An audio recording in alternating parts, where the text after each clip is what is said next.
All right. I don't think this qualifies as a tanky therapy session because I don't think we have quorum, but we're going to talk about tanky therapy type things. We have Alex and Matteo here. And I just, it's a Sunday. I'm having some feelings. Wanted to get together, and whoever's here is who's here. How are you guys doing? Um, Seniority first, Alex. Well, no, it would be the other way around then. No, it's I'm glad we were able to meet. You, it's the same status, no? A lot of yeah, rage, a lot of thinking about how, Cena always makes this point about how we're never going to be the same after this, yeah, and how to deal with that, and actually allowing this to change us in a positive, revolutionary way. Uh, and trying to be patient. Justin, I hmm watched your sit rep on Nasrallah's speech, and thinking about how other historical examples of revolutionary struggle that take decades. yeah, Vietnam took, depending on how you Yeah, periodize it, from World War II to 1975. yeah, that's right. Um, and I think that was a really important speech. And I came at a particularly for the West, Western audiences, it came at a really important time. yeah. Just watching some of the discussions online about the resistance and about the way things are going on the ground in Gaza. Um, and then watching this video of a little girl saying that I used to be beautiful. Beautiful. I was beautiful. Oh my God. I I know. just, I know. I was like, honey, I you are still beautiful. You are yeah, so no, and I think beautiful. everyone responded in that way. And Oh my God. I just thinking about the, I can't think about, I don't know how to think about the impact that this is having on a million children, and thinking about the slow violence that this genocide is producing and will produce and is going to be with us for such a long time. It's going to be with them for such a long time, and trying to kind of think about that in relation to a point that you and Elmer made recently about how this is this is a turning point globally, Mhm. and it's moving so Yeah, fast, and it's makes it difficult for those of us who follow this politically, intellectually, whatever, how to like translate it on the fly, right? Mhm. So that's one reason why I'm so grateful to you, Justin, for doing the sit reps, and for EI, and all the work that you've done, Matteo, as well, to just help me kind of figure out, like, to Mhm. just get coordinated, right? Like, what's going on? Uh, Yeah. why is this happening? And it's really difficult, right? Because we have very limited information. We know very little bit about what's actually going on, and that's all we really have. All we have, at least in the United States, is an embarrassing, shameful, facilitating genocidal mainstream press, Yeah. and uh, and we have, efforts to ban TikTok because apparently it's radicalizing too many of the youth here. And watching this gerontocracy talking about tic tac toe, God, I can't get that video of Nancy Pelosi out of my mind. But yeah, I just it's just trying to contain the rage, channel it, and to be patient, and to not lose what I have felt for a long time, but especially since October 7th. Because I think that's I think Nasrallah was right. It's really difficult. It's difficult. It's a challenge for solidarity, for supporters on the outside to, I mean, obviously it pales in real, it's not even comparable to what people on the ground are experiencing. But as a duty, right, I think that's a challenge, and we have to keep pushing forward. Yeah, the TikTok thing, I'm generally not an accelerationist, I don't really agree with Mao often about like the worse the better. But the TikTok ban, I think, would probably be a good thing. Um, I don't think banning TikTok is gonna do the trick for them, honestly. I think people will just keep moving around from platform to platform. TikTok is not special. And trends on all the other social media, even as hard as they're trying to control them, are the same. Yeah. So No, um I think you're right, Mr. Bonelli. I think you're right. are But you guys want did you guys have any feelings about that debate? There was a five for people who don't know. There was a five. I mean, anybody who knows, any fraction of the audience probably knows what happened. But there was this debate between some Twitch streamer and Finkelstein and Moeen. Rabbani and Benny. So I have Twitch to guy. say I haven't watched it though. Huh? I didn't watch it. I Okay. opened it and I jumped around in it as you would expect Okay. someone like Okay. me would, a serious person would do. I didn't watch it twice. Sorry, I can't help but get into Finkelstein mode. You guys remember when Finkelstein debated Dershowitz, and he says all these little funny things. He said, I did what any serious person did with a book. I bought one copy. I bought two copies, in fact. I read very carefully. I was like, why did you buy two copies of that book? What did you have to? Why? But anyway, so I wanted to I wanted to react to something else that you said, Alex. You were talking about Pelosi and the TikTok ban and the facilitating media, and you were talking about the patience, right? Like that's it. It's like Dien Bien Phu was 1954, right? And then the Americans left in 1975. And the other thing, like I've been watching Ilan Pape. I have a dream of trying to get Ilan Pape to come to one of our tanky therapy sessions. Actually, I think there's a chance he could. I think we might be able to get him. Who knows? But he's been talking about 15 months. Have you noticed this? He says the next 15 months are going to be really hard, but this is the beginning of the end of Zionism. And he's the only person that's like everybody that's pro-Israel is sort of like, there's a ceasefire tomorrow and it just keeps rolling forward. But like nobody in the anti-genocide side of things really has made a prediction other than Pape. And I just want to know where that is coming. That would be like my first question to him. It's like, why do you think 15 months? Because he knows Israeli society, right? And he basically said Israeli society is breaking down. There's no social cohesion. And he's like, people think of social cohesion as an abstract issue, but it's not. It's a practical issue, you know? And I really believe that. Like the way they've abandoned the hostages, it's very like it's, you know, Elmer keeps asking that, right? Elmer's just like, who's gonna want to live there? Who's gonna want to live there? Who wants to fight for an army that, like, if you get captured, we kill you? And I was thinking, like, I don't know if you guys saw the video of an Israeli soldier like doing an exercise and like trying to climb a wall.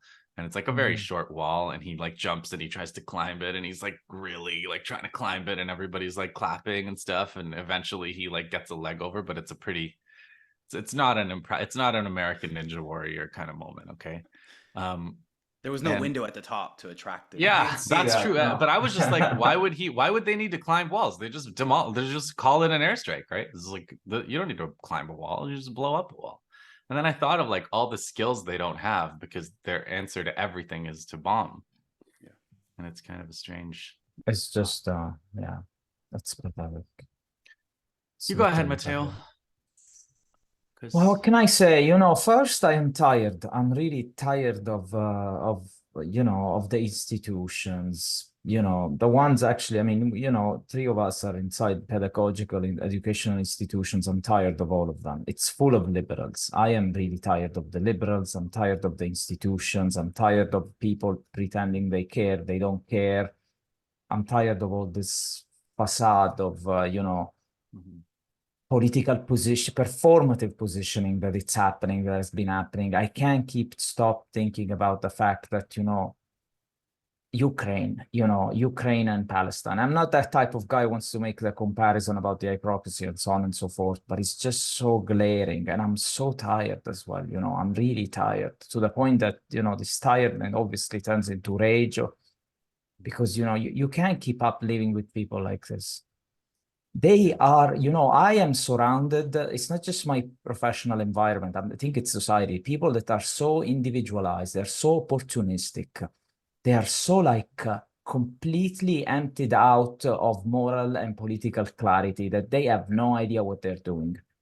And it's not because I know better. That's not the point here. The point is just see how they navigate, and they don't know what to do.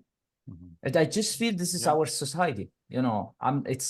That's one of the things that I'm really tired of, you know, like this kind of, especially intellectual environment. I have to say that because somehow you have the privilege to sit and think about things and you're not capable of doing that, or because of opportunistic you have reasons. one job. You have Exactly. one job. For opportunistic reason, you're not doing it. It's just, you know, it just pisses me off. I'm just gonna be blunt about it. It's okay. That's one. Two, today I was watching a video of the north of historic Palestine and the fact that these villages are, you know, they keep emptying them out.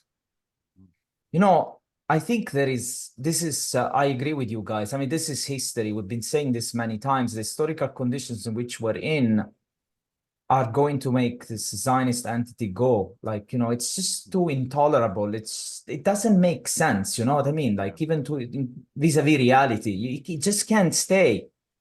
I don't know what it's going to look like at the end because it's hard. This is, you know, speculation, but it's very much like, it's literally like, you know, a Western supported jungle of people, you know, completely brainwashed, that they think some Messiah is coming back. It's not normal, you know, like I can't just, you know, go out and think we're supporting something like this, you know, that our ruling classes, our government supporting it. But then, you know, you look at history and we understand we're all gringos, as Alex would say, which we are. So, you know, it's the continuity, but it's just so disgusting. You know, the other field is of disgust. You know, like, is this the people I am surrounded by? Like, it's constant, like feeling this poison inside you and you have to filter it constantly. It's just, it's too much at times, you know. It's really like, it makes you really angry. And I try not to be, but it does. Yeah. And I wanted to say something else, but I forgot okay. now. So You'll now, remember. you know what? You know what's the other one? It's the gas issue. Yeah. Because you've been talking about the pier and the port. And I was looking through some Arab analysts. And, you know, in the speech of Nasrallah, actually, he knows very well where all these gas key choke points and nodes are, and oil as well, in the West Bank, going through Jordan. And this is all related to the project. And this is also related to the project that Cyprus is now being included in the EU, and the fact that they want to do this maritime shipping between Gaza and Cyprus. There is gas and energy policy is at the core of what it's happening here partly. It's not the key thing, you know, like I don't like to commodify basically, oh, this is happening just because of gas and energy, but it's an important dimension. And it is directly connected, I think, partly to the pier that they're trying to build right now. They're trying, you know, this corridor that was supposed in a way to counterbalance the Belt and Road through India, the Gulf, and Europe. The resistance knew about this, and it was all part of the normalization of Israel. So it's all connected. But this is, you know, this is a major war that is happening on all these fronts. And so we need to, I think we need to, as all of us, we need to also start stepping up a little bit the analysis on the energy sector as well, I think. That's something that I think I've been, at least personally, I haven't been checking so much. Yeah, I do have I admit a degree of skepticism about that, just because of my constant refrain. This is all stuff you have to win the war first. You have to win the war first. True. And like, there was a tweet thread that I retweeted. I think you may have sent it to me, Matteo. Somebody sent it to me where they were saying like they, you know, the pier coincides with Highway 10. Oh yeah. But like you're building you have to occupy the area to build the pier. To occupy the area, you become vulnerable to the resistance. And people who watch the sit reps wonder, like, whenever there's like a seemingly down tick in resistance, it's like, why aren't we seeing reports? Why aren't we seeing videos of them nailing more armored personnel carriers or tanks with their rocket propelled grenades? And it's like, the Israelis have withdrawn.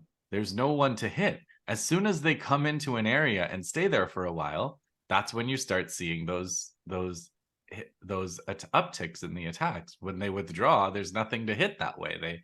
That's when you see shelling and mortars. So, but trying to build infrastructure, you have to get into static positions, and the longer they're in static positions, the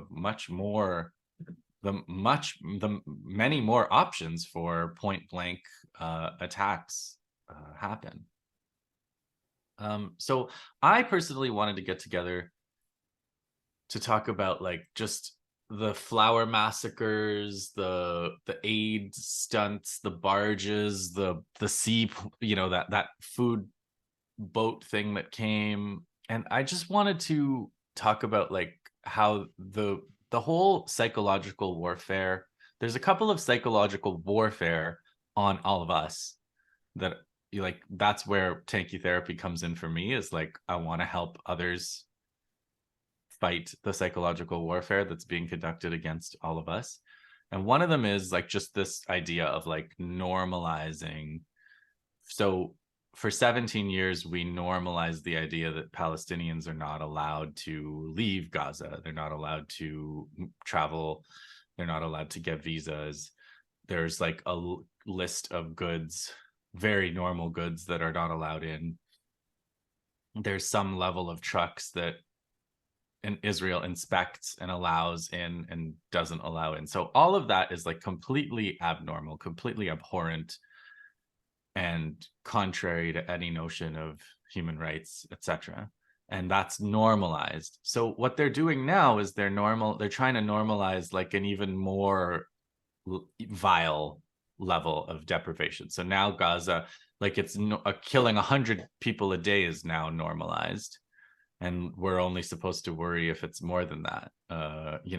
If they massacring people trying to get flour is normalized now, and we're supposed to celebrate when a barge comes and brings some meals for people, or like we're supposed to celebrate when bags of flour reach North Gaza where people are starving. And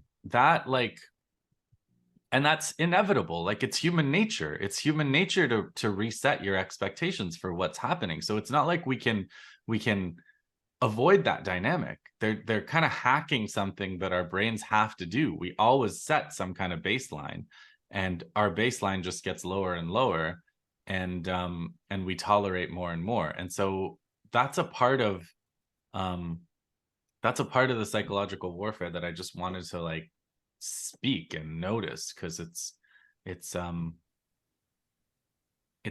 like that whole thing that happened with the sandbar that John and I described in the last sit rep with that food barge. Like, and I was like, Israel must have wrung that concession from Israel somehow, and I'm sure they did on some level, but it's like John was mostly like, it's 12 trucks, it's nothing, and it's a big stunt. And the more I think about it, at first I was like, wow, what a mystery that they allowed this in while they're trying to starve people. And the more I think about it, the angrier I get. The more I think like, what a thing that's happened to me, that I find it exciting that they're letting a below starvation amount of food into a place where they're deliberately starving people. That's one point. I don't know if you guys have any thoughts about that before I do my next point. Shall I just go to my next point? Oh, Alex, you're thinking of something. I mean, I think so. During the siege and blockade of Gaza prior to October 7th, right? The Israelis would make it. Well, they obviously were controlling the amount of calorie intake that each individual Palestinian in Gaza could do, and it's part of that same process, right? It's just it's lowered even more, right? Like it's completely lowered. But you're right. It is I think an attempt to normalize this. And again, thinking about audience, who is this for? It's for Western audiences. Absolutely. I mean, I always think about all the different types of obviously, like if you think about the particular type of counterinsurgency that we're witnessing, a lot of the tactics and approaches and logics to it get developed after World War II in reaction to anti-colonial resistance, right? And the psychological aspect of it is a key component of it, both against the resisting population, but also for domestic populations in the countries that are waging the counterinsurgency, the genocide, whatever. And I always think about these type of actions, as particularly, especially as you described them, Justin. They're stunts based for us. Yep. So that's why, like, the 12, and I think John's right, the 12 trucks is laughably, shamefully inadequate. It's almost like making fun of them, right? It's mocking their need. But the audience is in the West. Right, I just saw something this morning. The German embassy of Jordan was tweeting out that, oh, we're giving aid to the Jordanians as they continue to do their airlift of supplies and foods, etc., into Gaza. I mean, it's the audience for this shit is in the West. Can I add something?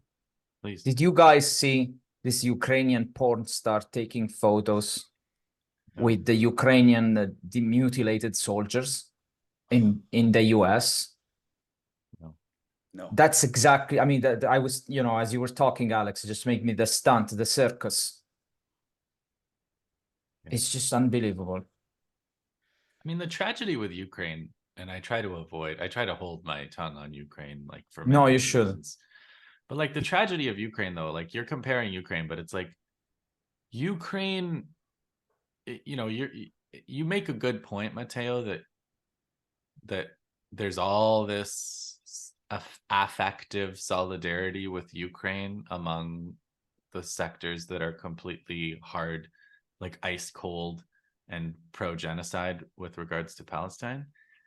The thing is, it doesn't help Ukraine. Like, all of that love, like, it's not clear whether Western love has served Ukraine better than Western hate has served Palestinians. Like, Ukraine is, Justin, you're absolutely right. In fact, the question is, are we using our brain to think? Yeah. Right. How are we thinking? How are we, are we moving ahead, even politically, on our daily life? Are we just with the oppressed, whatever kind of romantic idea we have of that? Yeah. This is not a conspiracy imperialism. I remember Michael Parenti describing this. It just stuck into my head over and over. It's not a conspiracy. The ruling elites, they are going to protect their interests like the farmers are going to do if they're under attack. And they know what to do with that. They're not going to go just because of, the oppressed or not the oppressed, just out of affect. Where are we? This is why I was saying this rage that it's coming with me. It's kind of, and I understand, the psychological warfare that you're saying, the threshold goes down, but at the same time, the rage goes up. Because when I am rational with things, when I'm not breaking down, because I do break down when I see all these people being shot at the roundabout, that's insane. Yeah. But I'm very angry about all this. I'm very, very angry. They are fooling us. That's how I feel. I feel they're fooling us. We have people in government, they are fooling us. And we can't do anything about it. And because they think we're fools. This is also, I did have a degree of frustration. Like, I looked through the 5-hour debate here and there, but like, I have a frustration with the whole idea of debating at this point. I'm just like, who's debating? Well, like, the world is polarized between people who believe everything Israel says, including when they contradict themselves, and people who believe nothing Israel says, even when they're telling the truth. And at this point, I'm just like, I don't see any value in debating neither Benny Morris nor the other guy. How do you debate genocide? Like, how do you debate people who are saying, no, we need to nuke Gaza? Yeah. Or they engage in these elaborate mental exercises about, well, what happens if we drop nuclear weapons into Gaza? Yeah. How do you can't do a anti-genocide or pro-genocide debate. That's insanity. Right. That's no. And then for 5 hours, I mean, sorry, Matteo, go ahead. No, Alex, you're right. I'm just thinking that this is what I'm facing right now. I'm not debating anymore. It's escalation, because they are escalating. You have to escalate. It's not a shouting match, but it's basically, I find myself to the point that, okay, you are pro-genocide. That's it. Done, out. Yeah. It's creating boundaries which are violent, I think, in society. But I mean, look, look at the violence is happening there. What do you want? You want to debate at this point? Well, I feel like we have to talk to each other. We have to talk to ourselves. We have to find each other, and we have to prepare, ourselves intellectually. That is like more than enough work. More than enough work, like without having to try to get in a little room with a couple of little genocide defenders and shout at each other and listen. I mean, the way, like with the casualness of lying that they do too, right? It's like just the absolute casual lying. Like what kind of debate is that? Debates are supposed to get to the truth. That's what the point of the exercise is. The minute you're debating somebody and they tell a lie, the debate's over. You're not the point of the exercise has already been defeated. Like there's no debate anymore. I think it makes you look ridiculous. Like I haven't watched this debate, but I've watched some of the short clips. You couldn't pay me $1 million to watch this. But you can't stop me from watching the clips either. I have to watch the clips. I have to watch Finkelstein going like this and yelling and saying, "You're such an imbecile. Your imbecility." Totally. Part of it is entertainment. Yeah. I mean, that's the sick part of it. Like I think part of it is entertainment. Part of it is funny to see Finkelstein invent 10 different last names for that imbecile YouTuber or whatever he is that we're on YouTube. So but there was one clip where, and this is where like you just have to get up and walk away. Either the nuclear bomb dropping in Gaza or Morris and that other idiot, Borelli, whatever, saying that when they killed those kids in 2014 who were on the beach playing soccer, Benny Morris said, well, from the sky you couldn't tell if they were kids or not because of their size. Like from an aerial view you can't tell. And then Finkelstein goes off and talks about how there was journalists on the pier who witnessed this. They're diminutive. Of course you can tell. At that point, come on, man. Like that's bad. They're bad faith. They're liars. They're pro-genocide. What good are you going to get other than produce a ton of clips that people will consume, Western audiences will consume in a certain way, but it doesn't do much, I think, to advance what intellectually or academically, politically, what we're talking about right now, right? Like what you're getting stupider. You're getting stupider listening to it because there's so many evil premises in that statement, right? Like Israel's allowed to kill anybody. If they were grown up, they're allowed to kill them. If they're coming out of the right kind of shack, they're allowed to kill them. They're allowed to do anything.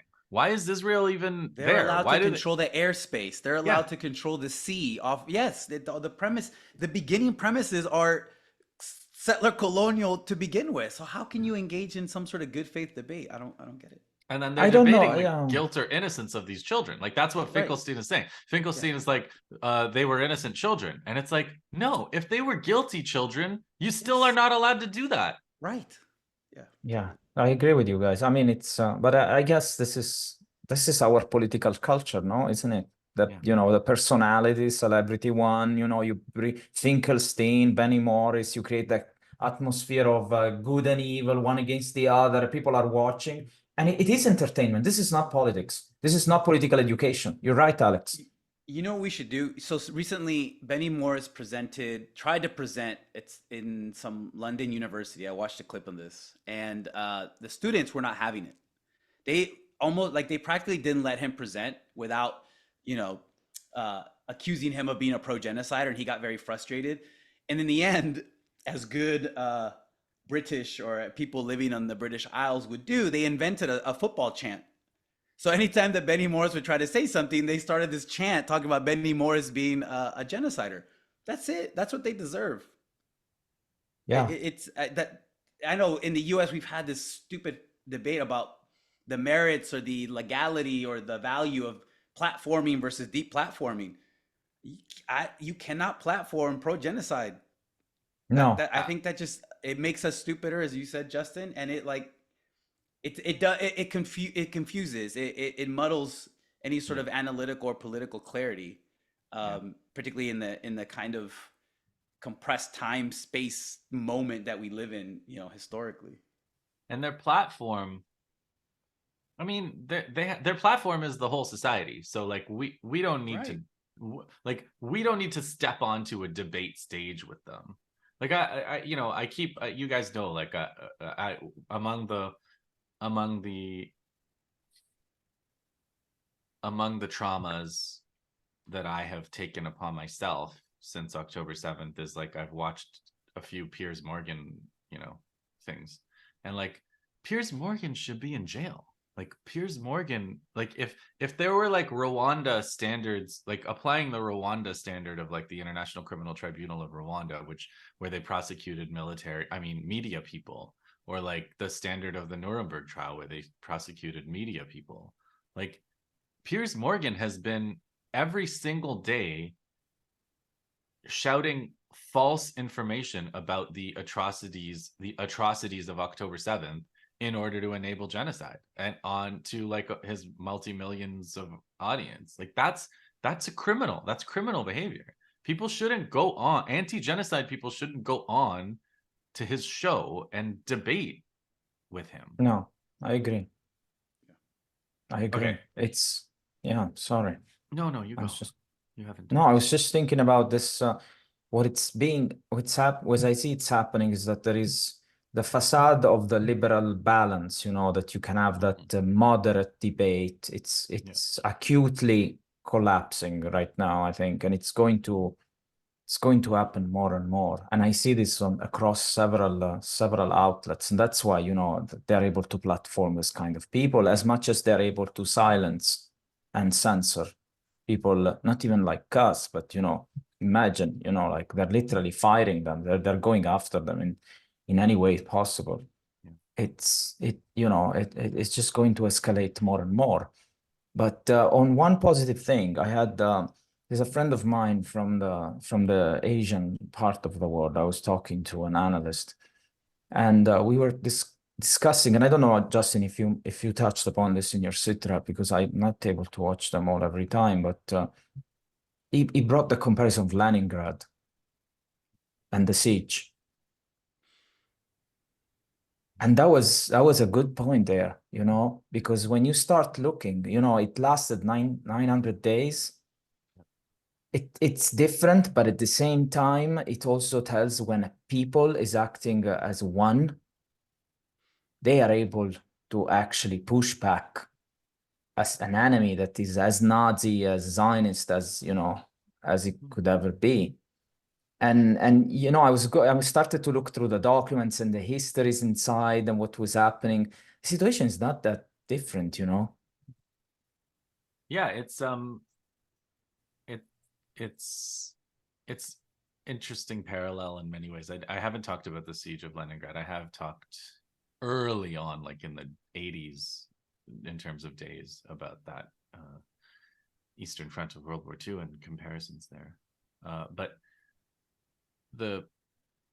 multiple comparisons, because like the Soviet Union army was mighty.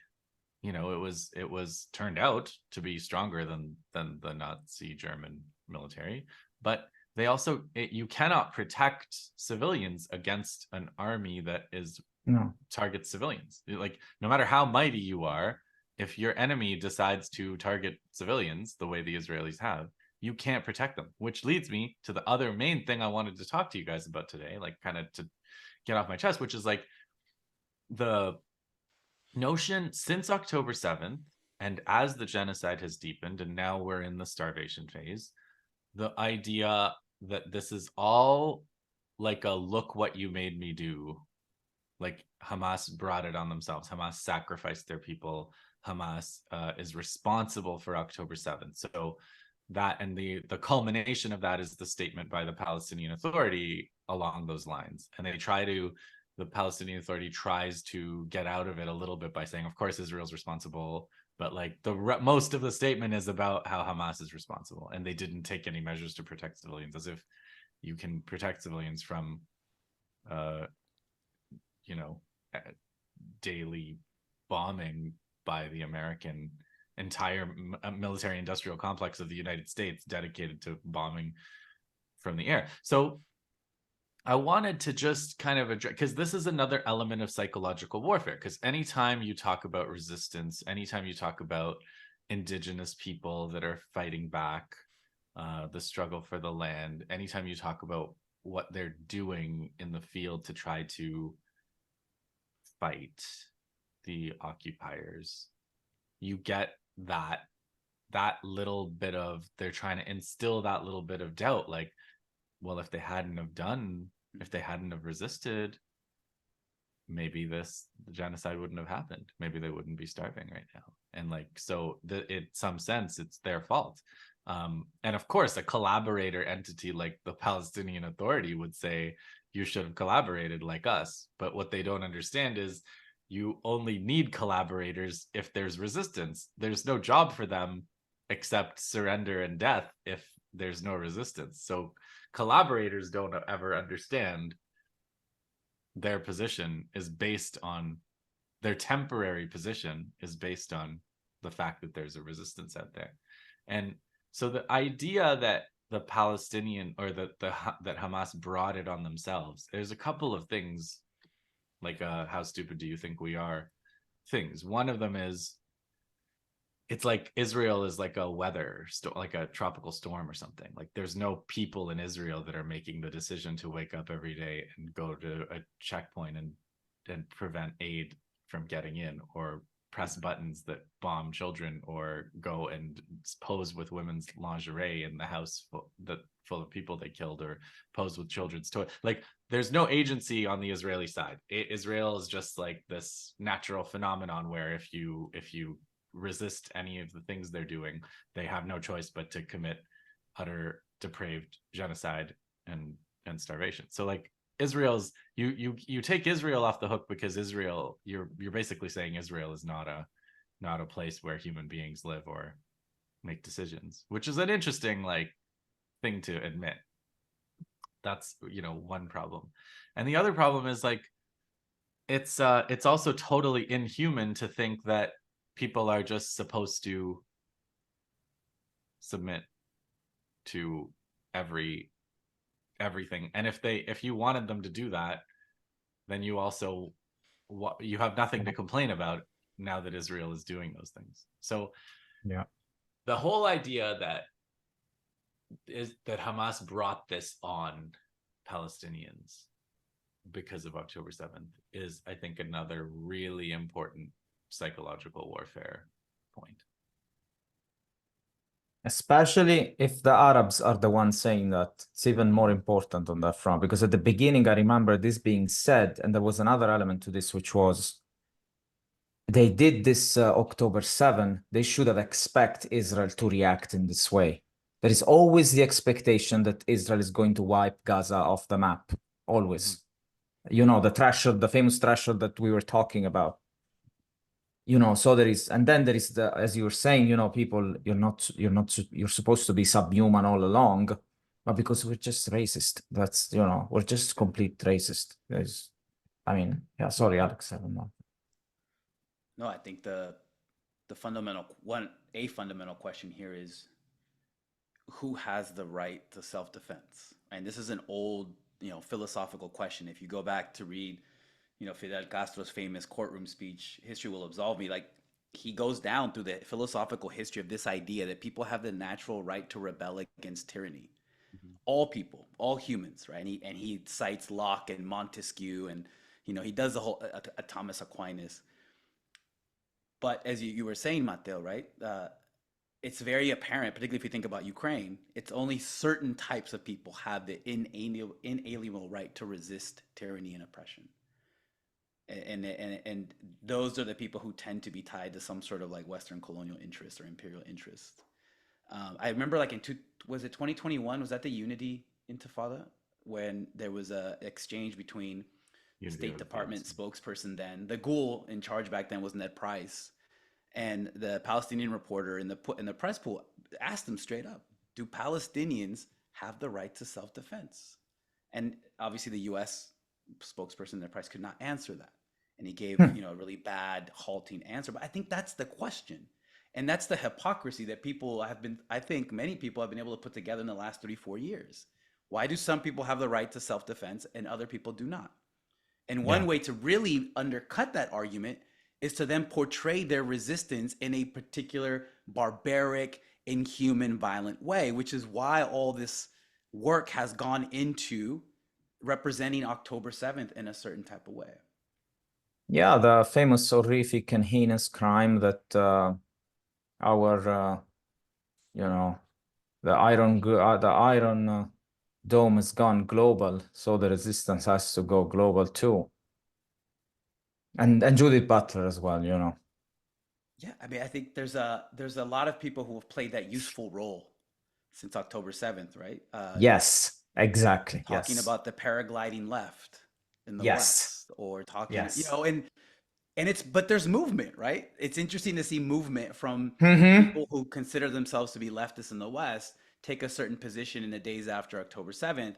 And recently we've seen movement away from that initial position, but it still goes back to that first question. And Do you know what's Palestinians funny? have the right to self-defense? You know what's Or, funny, Alex? Okay, sorry, Justin. No. Let me just jump in because you were saying they were grilling whatever that guy's name is about in the press room about whether Palestinians have the right to self-defense, and he couldn't answer. But now, like, talk about lowered expectations.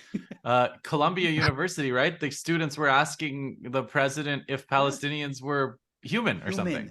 Yeah. Human. And he couldn't answer that. No. He couldn't answer that. So I don't know where in 3 years where the discourse is going to be in America, but you know, we're going downhill pretty fast. We're going to be we're Starship Trooper discourse. Yeah. They're bugs. Yeah. We're almost there. I mean, we're almost practically there, right? And, you know, if, as Comrade Francois Fanon taught us, right, in his old stretched Marxism, this type of violence and setup affects the colonizers as well. And we're seeing really horrific fascistic things developing in the countries, particularly in the US, that supposedly are the promoters of freedom and democracy worldwide, right? Like we're not gonna emerge from this cost-free. And we in the US, we see it with, you know, I don't live too far from the US-Mexico border, right? Like we see it with discussions about the border, about migrants. I mean, this is that colonial boomerang is coming home, and it's gonna have a horrific impact. And I would make the argument that it's directly related to what they're doing in Gaza. Absolutely. Matteo, what were you going to say? I'm sorry. No, I was going to say two things. One is that this shift that you were talking about, Alex, which is true. We've been seeing these people shifting. They started from barbarous and monstrous, and now they're talking about resistance. They're also still calling it heinous and barbaric or something. Yeah. But in fact, this is brutal and horrific. We've gone from it was a massacre to now it's brutal and horrific, whatever. The qualifier that allows publication. Yeah, that's right. But what's interesting is that they would do that just because they think that Israel has gone too far. Yes. In all this, what is not being acknowledged is that the resistance is gone, not too far. The resistance is gaining ground. Because for them, they're doing this just on the face of, oh, Israel is doing too much now. We need to put a stop to this. But they don't realize over and over that it's not just Israel here dictating the terms of what is happening. No. And this shifting, but they're not going to say that, obviously, because they're going to want to be siding in a certain way. But this is where we have to go back and, you know, the equation of force that Bikram talked in one of the sessions with it. That's it. You know, this is where the resistance come in. Yeah. And on the fascistic side, the other point that I'll go, Justin, is we are talking about war with Russia here in Europe in a way that is scary. It's really scary.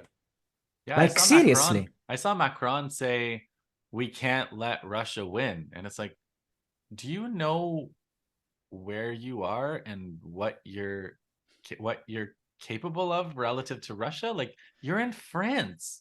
You just got kicked out of Niger. Like, you can't fight Russia. Napoleon lost, and Macron is not Napoleon. Like, what? Anyway, yeah, sorry, please go on, because you probably know more about this than I do. I saw a little bit of Macron and I thought, what happened to this guy? Like, in the last 3 weeks since they lost Avdiivka to the Russian army, they have escalated, which I think it has, according to me, also a connection to the reaction that some of the Congress and Senate had vis-a-vis Netanyahu with Chuck Schumer and so on and so forth. Because they are seeing that the Russia is gaining ground now, and Macron went as far as saying we're going to send troops, European troops, you know, French troops in Ukraine. And Okay, Germany sorry, I just wants have to to. interrupt because Go ahead. there's one point that I don't understand. People like, I don't understand what Westerners believe. Ukrainian troops are better than Western troops, and they're certainly better at fighting Russians than Western troops are. Western troops are not going to be able to do anything that the Ukrainians were not able to do. It's so delusional to think otherwise. They know Russian tactics. They're Russians. They know how to, like, they're not going to be the people that defeated those Ukrainians are not going to lose to French special forces or Germans, whatever. Sorry, please continue. No, you're right. And you know what is another problem? That when you see at the legions, at the military personnel that is actually working in Ukraine, by the way, Justin, which, yeah, it has been trained and perhaps they will be able to fight the Russians, although they're clearly unfortunate in the sense that a lot of lives are being lost here for no reason. Yeah. But these people are mercenaries. Right. They are being paid to fight. Whereas the capacity of a place like Russia or the resistance is that they can collectively mobilize for a cause, for something that goes beyond commodity, beyond this. I haven't seen this anywhere in the West right now. I mean, what we're seeing is Colombian going to Ukraine, French, Canadian, British, and they're just joining and then, fighting a little bit and then leaving just because of money. Right. Is this what we are defending? Is this the freedom we're thinking we are defending with this kind of, even soldiers? But speaking of equation of force, I mean, mercenaries too are a finite resource, and right now those mercenaries are divided. Some of them are going to Ukraine and some of them are going to Israel, and you're running out of mercenaries just like you're running out of everything else. The equation of force I just wanted to mention is, like, there's this whole, like, another mythology that we should kind of be aware of is the idea that it's the United States that calls off Israel. And I've been trying to say the United States is not going to call Israel off. What Israel is going to do is decide that the costs of this are too high. That's when this war is going to stop. And that's the point. Like, the economic costs imposed by Yemen, the destruction of armored vehicles by by the Palestinian resistance, the tension on the northern front that's maintained by Hezbollah, the wild card attacks by the Iraqi resistance that come and go on with long range missiles that nobody knows when they're going to happen or where. And that's what is going to determine whether Israel can continue or not whether the United, because the whole notion that, like, the US is going to call this off is also a belief implicitly in the omnipotence of the West, right? That it's not something that is that can be done by the resistance to imperialists. It's only the imperialists themselves. They decide on their timeline what they're going to do. So that, I also wanted to say that. I have one more thing. I have a question for you, Alex, but if you have a reaction.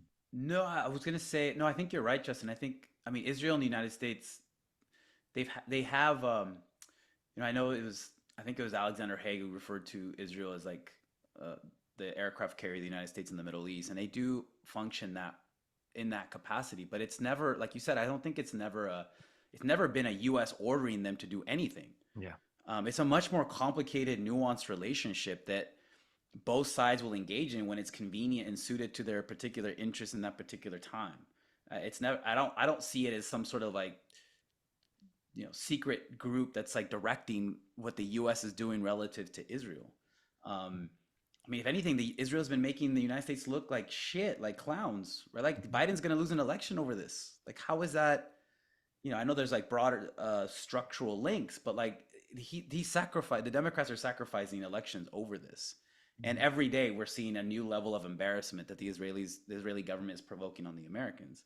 So yeah, I think that kind of undermines that argument. But also thinking about just the clarity of the sides involved in this. Like, our shameful media is trying to convince us that the side that has engaged in just genocidal meat grinder conflicts just since 2001 is like the good side that's going to provide a better future. And the Yes. bad people, the bad side, are these guys in sneakers with tandem rockets or other weaponry running up to a behind of a tank and literally placing it on there and then running away into a tunnel. That's the bad. Like it's like Eduardo Galeano has that book that he called Upside Down World. This is an upside down world. Downward. Yes. And yes. just the amount of human misery that the quote unquote good guys have produced around the world just since 2001. Yes. And what we see in Ukraine is horrific. Just throwing people into this meat grinder for what?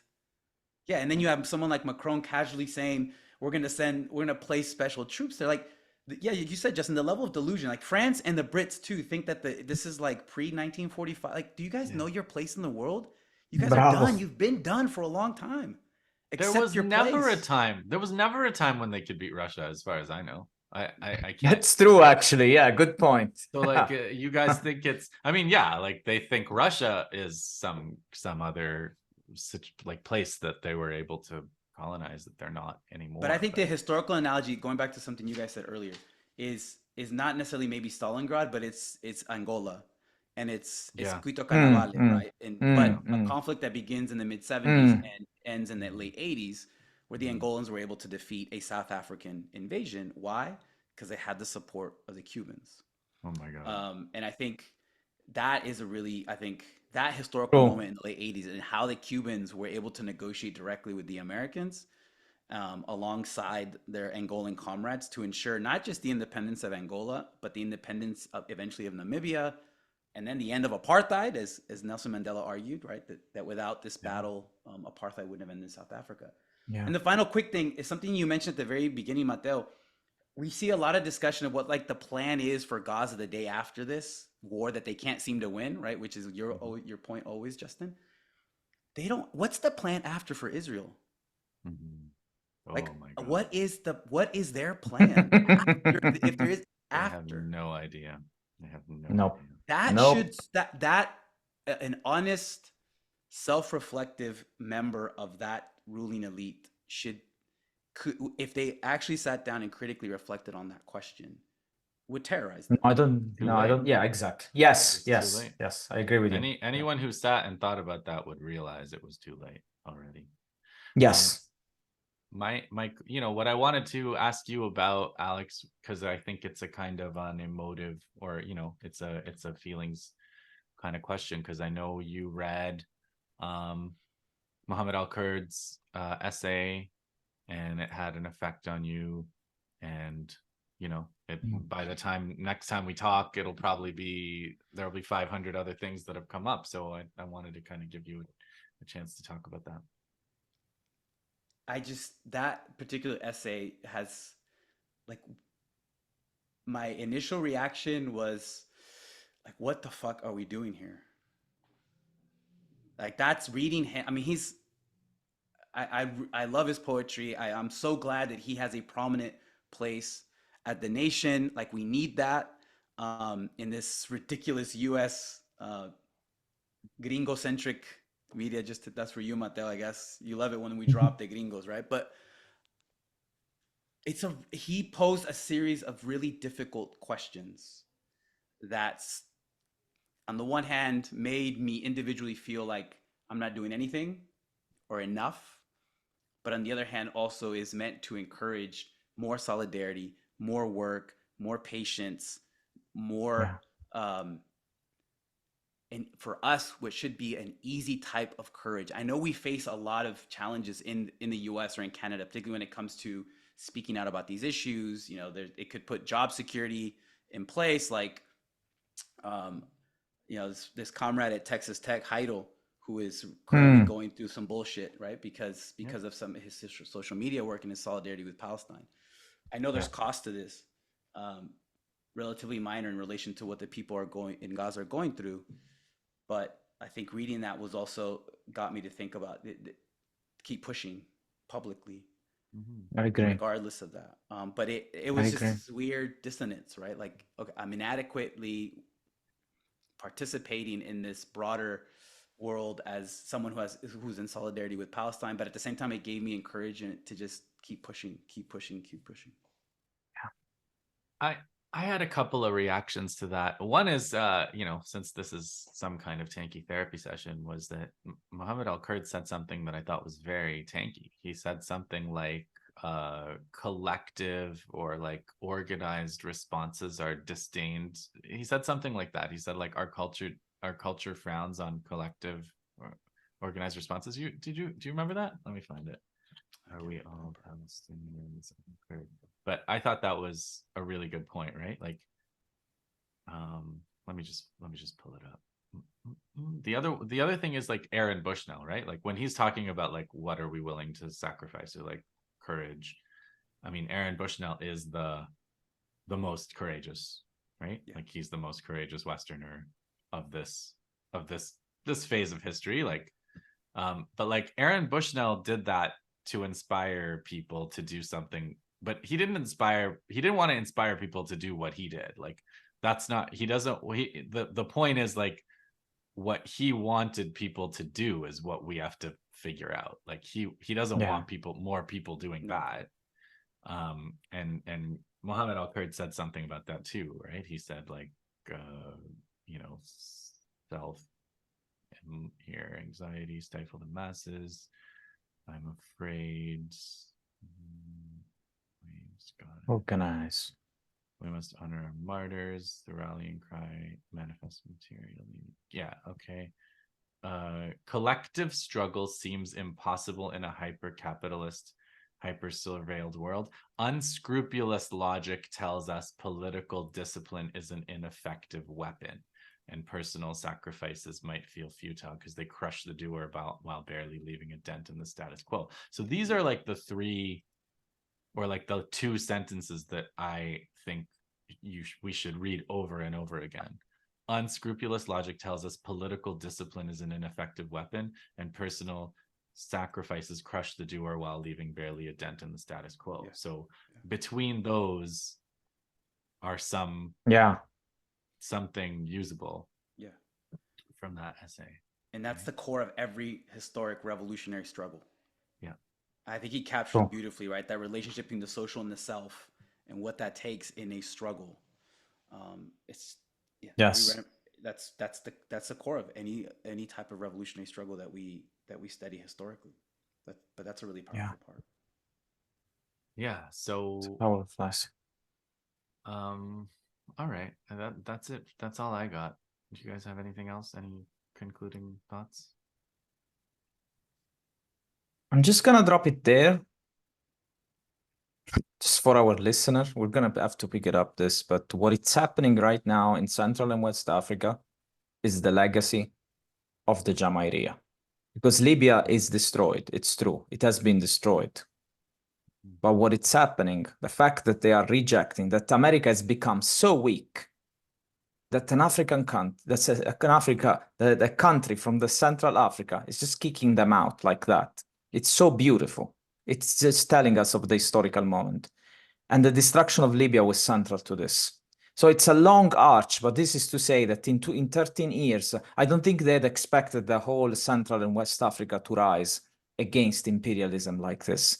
So yes, patience is important. Again, we go back to the same struggle, but they are bringing this on themselves.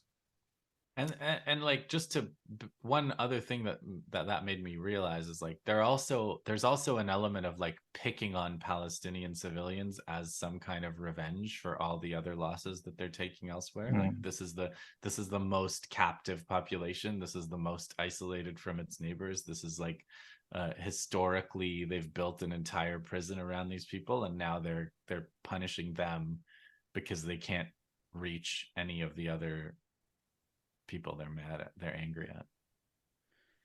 Matteo, I see your 13 years and I'll raise you 200 plus with what's going on in Haiti. And that's an example of something that's been going on since 1804. So one of the things that I've been thinking about and following what's going on in Haiti today and the work of people like Jemima Pierre, thinking about Gaza is we're witnessing in Gaza the work of empire today and for the future, and I think we're seeing something similar in Haiti as well. And I think, to go back to your point, Matteo, trying to connect the dots globally, with Palestine as being kind of like a nodal point, right? Like the center of it, and Yeah. it's how it's connected to these different regions and how we're watching empire flail. There's an aspect of it, I think, that it is on autopilot because there's 800 plus military bases around the world that just do what they're supposed to do. But I think we also see some flailing, and we see some weak spots. And what's going on in Haiti is it's an attempt to discipline a population. It's an attempt that's centuries long. That overthrew slavery, that exactly took the first move that destroyed the entire it destroyed colonial capitalism, it destroyed racism, Yes. and it destroyed slavery Yes. in one revolutionary Yes. struggle. And that's why there can All the started punishment, there. the collective punishment continues. And as the US became an empire, one of the first, especially in the 20th century, one of the first places it goes after and occupies it was the longest occupation until Afghanistan, was Haiti. Right? So It was Haiti. that's, I think it's really important to keep to follow, actually follow folks who know what they're talking about on Haiti, like Professor Jemima Pierre. Indeed, yeah. I haven't written about it in a while, but I did write a book about the overthrow of Aristide and the occupation of Haiti by the United Nations. It's valuable background in case people are interested. It's called Haiti's New Dictatorship. I'm sure it is. But yeah, I mean, it does go back to 2004, like the overthrow of the elected government. It's, that was like a key moment that defines everything that's happening now. It is, okay, sorry guys, you mentioned Haiti, it's your problem now. I have to say this, but this is also intellectually, it's also part of our wealth of ideas that we think of civilization that we bring with us, that we still think, with that we perceive reality to this kind of thought, and that thought, in that structure of thought, Haiti is central. Why? Because it has been completely silenced. We think that we reached this point through the French Revolution and the American Revolution. Exactly. We reached this point through Haiti. Oh yeah, absolutely. Absolutely. It's the most important revolution. And I think, there's people who've made that point. But yeah, I would just tell the listeners, please follow the work of Professor Jemima Pierre. She's excellent. And go read Justin's book. When we did our historical podcast, Civilizations, we did a 5-part series on the French Revolution, but we did the Haiti and French Revolution together because there's no way to think and there's about the possibly French also no South American independence without Haiti. Yeah, absolutely. That's right. Yes, that's right. Okay, guys, let's stop there. Thank you. We'll get together again. Thank you, guys. In the coming weeks.